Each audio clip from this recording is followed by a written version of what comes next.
Every new prime minister has an Elon Musk moment. A sudden attack of frustration leads to a burst of machismo, a chainsaw response. The system stinks. Slash the bureaucrats. Smash the machine. Thatcher had her subversives, Tony Blair his scars on my back, David Cameron his enemies of enterprise. Now Sir Keir Starmer claims to be haunted by the blockers, checkers, regulators, bloaters. All are ganging up against the cry of his new friend Donald Trump to grow baby grow.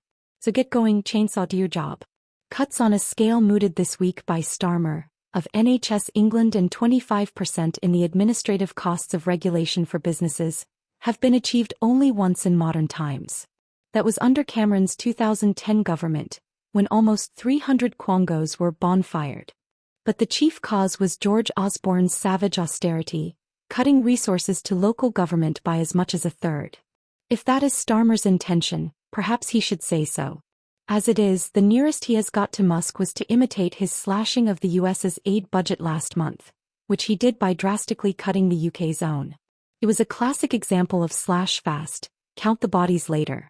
Whether the NHS cuts will prove as drastic as Starmer suggests remains to be seen.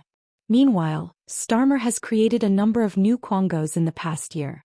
We have Ed Miliband's gargantuan GB Energy, the independent football regulator, and the surely satirical Regulatory Innovation Office.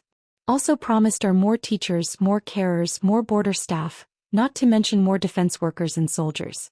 No chainsaw there, we assume. But nothing Starmer is proposing can come near the bureaucratic explosion planned by his deputy Angela Rayner. Anyone who has attended planning seminars for the past decade is aware that British planning needs reform, sensitive reform. Yet in order to stifle opposition to her favoring developers eager for houses in the countryside, no one objects to them in towns. She is proposing a revolution. This is nothing short of a whole new layer of regional government, similar to the one tried and abandoned by her predecessor John Prescott. This is to take the form of what could be 30 combined authorities under elected regional mayors. These mayors will sit in headquarters over and above groups of existing local councils, merging with their neighbors into large ones. The intention is blatantly to eliminate mostly rural local councils that are most likely to oppose housing estates and developments such as pylons and solar arrays in the countryside. More than 164 district or borough councils seem likely to be abolished. I know of no country in Europe where such a crushing of individual village and town democracy could take place. Rayner is not shy about this. She declares it a completely new way of governing, and nothing short of a constitutional upheaval. Yet there has been no inquiry or commission, no public debate. The only document was published last December, one of the most unreadable white papers I have seen. It showed no feel for the country it was dismembering, let alone for its countryside or nature. It might have been written one night in an Islington attic. Rayner's mayors will be answerable not to any directly elected assembly, but to a council composed of leaders of their subordinate authorities. This council, with majority voting and a mayoral casting vote, will head a new civil service, its existential purpose being to implement central government policy. Rayner's mayors will be in the lead on all matters of housing and planning. They will be free to alter local council boundaries. They will even be free to act as default delivery institutions, should the councils fail to meet targets. Leaders of local councils of 500,000 people will merely have a vote in matters of local policy and administration. The document reeks of contempt for local democracy. It reeks of power to the center. I wonder if Starmer knows the bureaucratic scope of this power.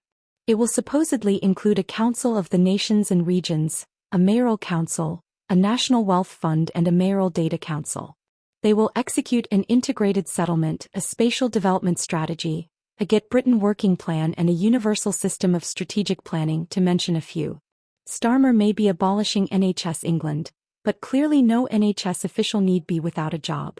As for the reorganization of the lower tier of local authorities, there is no evidence to suggest that big councils are more efficient or less bureaucratic than smaller ones. They are merely easier to control from above. The experience of recent changes in local government is also that reform costs millions and rarely delivers savings. Such costly upheavals must be the last thing local councils need just now, with about half of councils in England reportedly near to bankruptcy.